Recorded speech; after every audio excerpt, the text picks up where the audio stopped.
बिस्मिल्लाहिर्रहमानिर्रहीम। लो जी, ये है आपके सामने सलमानी शनवारी जी, और ये हैं तितर जी, तितर। और ये है हलवा बादामों में बादाम डाल के, पिस्ते डाल के, और पता नहीं क्या क्या मगजियात डाले हुए हैं इसमें, देसी किस्म का।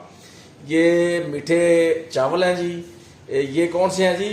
राइस अफगानी पुलाव जी, ये अफगानी पुलाव है जी।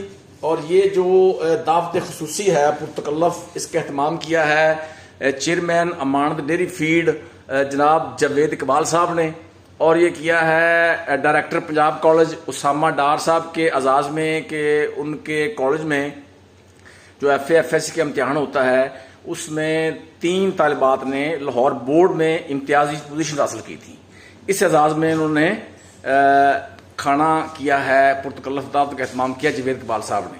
और साथ हमारे मौजूद हैं डिस्ट्रिक्ट रिपोर्टर दुनिया न्यूज़ कसूर कलाम मुर्तज़ा बेग साहब, और उनसे बड़ी शख्सियत हमारे साथ मौजूद हैं यासीन जैगम साहब, जो किसी तारुफ के मुहताज नहीं हैं।